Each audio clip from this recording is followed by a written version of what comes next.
भगवद गीता इस ब्रह्मांड की एक महान बुक और उसी महान बुक का एक पॉपुलर श्लोक है कर्मण्येवाधिकारस्ते मा फलेषु कदाचन मा कर्मफल हेतुर्भू मा ते संगस्त्व कर्मणि।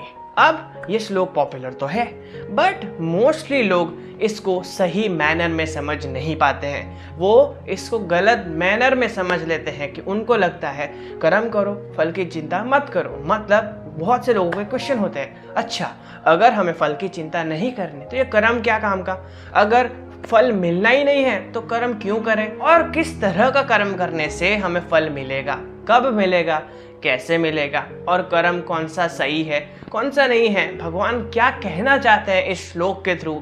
आइए इस वीडियो में डीप डाइव करते हैं। आपके जो भी डाउट्स होंगे I will try to solve all that doubts in this particular video. Let's deep dive in the video, make sure end तक जरूर देखिएगा, it's very important video for you. Let's get started. Hey everyone, welcome in today's video. आज के इस video में हम लोग भगवद गीता के इस श्लोक में डीप डाइव करने वाले हैं। कर्मण्येवाधिकारस्ते मा फलेषु कदाचन मा कर्मफल हेतुर्भू मा ते संगस्त्व कर्मणि। मतलब भगवान इसमें क्या कहना चाहते हैं, मीनिंग समझेंगे और उसमें डीप डाइव करेंगे। आपके जो भी क्वेश्चन कॉमनली होते हैं उसको जानेंगे, कर्म क्या है वो समझेंगे, किस किस तरह के हैं एंड कौन सा इफेक्टिव है, what should you do, and आप इस श्लोक में से क्या क्या ले सकते हैं अपनी लाइफ में इम्प्लीमेंट कर सकते हैं, वो भी हम लोग जानेंगे।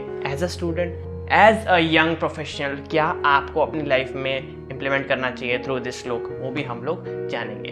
अब हम इसमें डीप डाइव करें उसके पहले ही I want to clear a myth to all of you कि इस श्लोक का मतलब ऐसा है ही नहीं कि कर्म करो फल की चिंता मत करो, मतलब फल नहीं मिलेगा, ऐसा कहीं पे नहीं लिखा।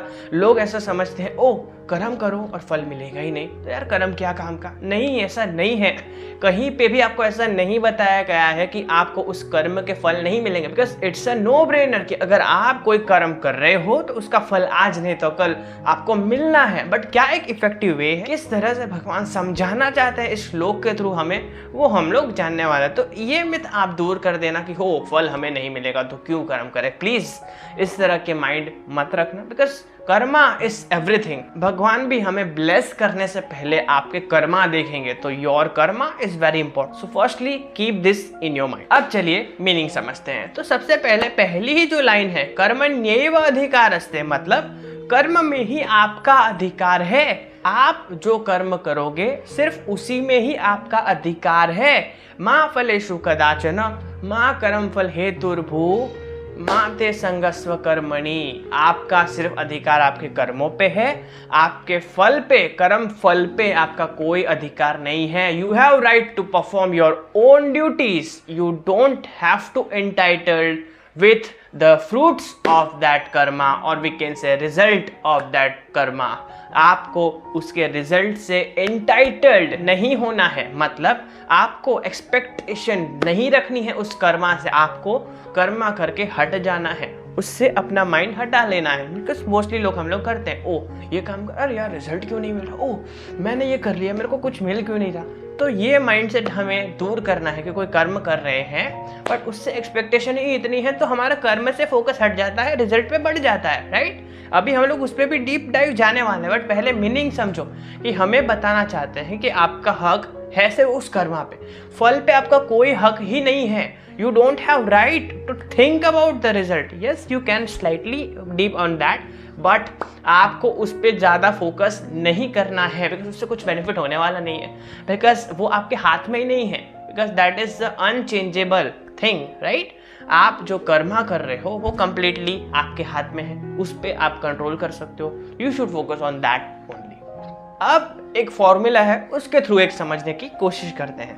पहला कंडीशन, दूसरा action is equal to new reality. अब इसका मतलब क्या होता है, कंडीशन मतलब बाहर की चीजें जो आपके हाथ में नहीं है, दूसरा एक्शन आपके कर्मा जो आपके हाथ में है। अब इन दोनों से मिलके बनेगी न्यू रियलिटी, मतलब आपकी बाहरी चीजें कंडीशन, आपके एक्शन जो आप करते हो प्लस इन दोनों से मिलेगा वो बनेगी न्यू रियलिटी। अब कंडीशन आपके हाथ में नहीं है, बट अब अगर आप उस पर फोकस करते रहोगे, एक्शन से अपना फोकस हटा दोगे, तो जो न्यू रियलिटी है वो आपके हक में नहीं होगी, वो आपके फेवर में नहीं होने वाली। बट आप अपना फोकस कंडीशन से हटाकर एक्शन पे लाते हो, फोकस अपने एक्शन पे लगाते हो, तो जो न्यू रियलिटी है वो भी अच्छी रहेगी। मतलब पास्ट है कंडीशन समझो, action is present, new reality जो आने वाली है वो फ्यूचर समझो। आपको उस पर भी ध्यान नहीं देना है, पास्ट आसपास का जो चल रहा है उस पर भी ध्यान नहीं देना है। You should focus on the present itself, action itself, your duty, your right is to do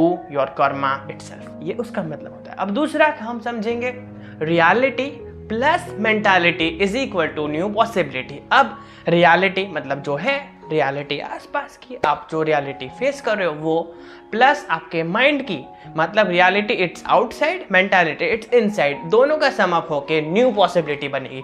अब आप फोकस करोगे यार रियलिटी, ओ भाई साहब क्या हो रहा है मेरी लाइफ में, ओ भाई साहब ये देखो क्या क्या हो रहा है, मेरे साथ कुछ अच्छा नहीं होता, ये हो रहा है वो हो रहा है, और आपका फोकस मेंटालिटी से हट रहा है, आपके माइंड पे सारी चीज़ें नेगेटिव जा रही है, आपका फोकस एक्शन से हट रहा है, तो जो न्यू पॉसिबिलिटी है will not be in your favour. वो समझाना चाहते हैं बाहरी चीज़ों पे फोकस हटाओ, अपने अंदर पे फोकस डालो, अपने एक्शन पे फोकस करो, तो आपकी जो न्यू पॉसिबिलिटी है, न्यू रियलिटी है, विल ऑटोमेटिकली इम्प्रूव। अगर आप बाहरी चीज़ों पे फोकस डालोगे, अपने एक्शन से फोकस हटाकर, तो जो न्यू रियलिटी है, न्यू पॉसिबिलिटी है, will not be in your favour at all. आपको सारा जो फोकस है वो बाहरी चीज़ों से हटाकर, आने वाली चीज़ों से भी हटाकर, आपको नहीं सोचना है ओ न्यू पॉसिबिलिटी क्या होगी, न्यू रियलिटी क्या होगी, आगे क्या होगा, रिजल्ट क्या होगा, वो क्या होगा। No, you should focus on your action, your karma, your inner peace, your inner strength, your inner mentality. Then you will able to create good new possibility and new reality for your life. And भगवान इसमें कहना चाहते हैं, अर्जुन से भी कहा था, अर्जुन ने पूछा था अगर हमें रिजल्ट मिलना ही नहीं है तो वो कर्म किस काम का। जो आपको डाउट होता है ना भाई रिजल्ट मिलना ही नहीं तो ये कर्म करके क्या मिलेगा, नहीं नहीं नहीं नहीं, दैट इज योर मिथ। मैंने आगे भी बताया था, ऐसा नहीं है कि रिजल्ट मिलना ही नहीं है, रिजल्ट पे आपका अधिकार नहीं है। आप नहीं बोल सकते ओ भाई मेरा अधिकार है इस पे मिलना चाहिए, no, you don't have right on this fruits, or we can say on the result of that karma, on that thing, you're right on this karma itself। तो आपका रिजल्ट पे कोई अधिकार नहीं है, आपको उस पे फोकस नहीं डालना है। मैं ओवरऑल बता रहा हूँ, कर्मा पे फोकस करो, आपके जो काम करना है उस पे 100% आपका जो इंटेंशन डालो, आपका जो माइंड उस पे जाना चाहिए। रिजल्ट क्या होने वाला है, ओके एग्जाम्पल जानते हैं।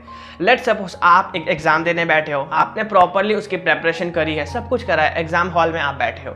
नाउ अब आपका फोकस होना चाहिए था उस पेपर पे, बट आपका फोकस अब जाएगा ओ भाई साहब रिजल्ट कैसा आएगा यार, ओह मैंने ये लिखा तो यार वो एग्जामिनर चेक कैसे करेगा, ओ भाई साहब वो कैसा लिख रहा है यार, वो क्या कर रहा होगा, ओफ अब मैं अगर पास हो गया तो नेक्स्ट ईयर क्या करूँगा। मोस्टली वैसा तो नहीं सोचते, बट फिर भी अगर रिजल्ट सही नहीं आया तो मेरे पेरेंट्स को क्या बोलूँगा यार, मेरे आसपास वाले क्या सोचेंगे यार, वो क्या एक्स वाई जी ब्ला ब्ला थिंग। तो वही है, आउटर साइड बाहर की चीज़ों पे फोकस हमारा जाता है, जबकि आपको अभी यार एग्जाम पे पेपर लिखो, पेपर लिखने पे आपका फोकस जाना चाहिए। तो that is the thing, you should focus on, आपको अपने काम पे फोकस करना है उस टाइम पे। अब यहाँ पे एक बहुत अच्छा फॉर्मूला मैंने सीखा था, UPSC, unaffected, peaceful, stable, concentration. अगर आपको सही एक्शन लेना है तो ये फॉर्मूला आपको हेल्प करेगा। अनअफेक्टेड, पीसफुल, स्टेबल, कंसंट्रेशन, मतलब जो अफेक्टेड ना हो वैसा, बाहरी चीजों से जो अफेक्टेड ना हो, स्टेबल हो, ऐसा नहीं एकदम स्टेबल एक्शन हो रहा हो, पीसफुल मतलब अंदर से वो पीसफुल है, सही से अपने माइंड से वो फोकस है, सही से काम कर रहा है, एंड कंसिस्टेंटली एक्शन लेते जा रहा है और उसके कंसंट्रेशन है काम पे। That's it, unaffected, peaceful, stable, concentration. तो ये ही आपको फोकस करना है, आसपास की चीज़ों से अफेक्ट ना होकर आपके अंदर पे फोकस करो। रिजल्ट को अभी फोकस नहीं करना है, मिल जाएगा। अगर आप काम कर रहे हो रिजल्ट तो मिलना ही है। एक्शन भी बहुत तरह के होते हैं, बिकॉज कुछ एक्शन होते हैं जो लोग करते तो है, वो एक्शन अफेक्टेड एक्शन होते हैं, मतलब वो एक्शन तो ले रहे हैं बट बाहरी चीज़ों से अफेक्टेड है। दूसरा अफेक्टेड नहीं है बट एक्शन ले रहे हैं, कंसिस्टेंटली नहीं ले रहे, मतलब एक्शन तो कर रहे हैं बट वो डिस्ट्रैक्ट हो जाते हैं, वो फोकस नहीं है, स्टेबल नहीं है। तीसरा अब जो मैं बता रहा हूँ, अनअफेक्टेड, कंसिस्टेंट एक्शन, आप अफेक्टेड नहीं हो, कंसिस्टेंटली एक्शन लिए जा रहे हो, then result will be in your hand. तो यही था इसका प्रॉपरली एक सार, आपको एक्शन लिए जाना है, result you will get. But focus आपको नहीं करना है, बिकॉज आपका उस पर राइट नहीं है, अधिकार नहीं है। फोकस करो कर्म पे। उसके बाद का जो 48वां श्लोक है वहाँ पे भी बताया गया है कि कोई भी परिस्थिति हो, सक्सेस फेलियर ना, you should not focus on that. कर्म, कंसिस्टेंट एक्शन, आपको अपने एक्शंस पे ही फोकस करना है, then result will be damn sure in your favour itself. जो मैंने सारी चीज़ें बताई हैं उसको समझना, हो सके तो दोबारा इस पे गौर करना, देखना, सोचना, ध्यान देना, because it's very very very important. I hope आपको ये जो कृष्ण भगवान ने हमें ये मैसेज दिया है इस बढ़िया श्लोक के थ्रू आपको समझ में आया होगा। ये वीडियो थोड़ा बड़ा हो गया हो तो I am sorry for that, but yes I want to explain you deeply about this topic. Make sure करना इस वीडियो को शेयर कर देना दूसरे लोगों के साथ जो इस टॉपिक को समझना चाहते हैं, जिनको थोड़ी डाउट्स हैं, मिथ्स हैं, प्लीज़ शेयर कर देना। चैनल को सब्सक्राइब कर दो ऐसी और केस स्टडीज़ के लिए, डीप डाइव टॉपिक्स के लिए, फ्यूचर से, हिस्ट्री से एंड प्रेजेंट से, आपके लाइफ में क्लैरिटी एंड एक राइट डायरेक्शन आपको दे सके। Yes, this is Jay Panchal shining out, and yes, happy Janmashtami to you. Share the knowledge of Krishna to everyone on this Janmashtami. Share this video to others. Bye bye.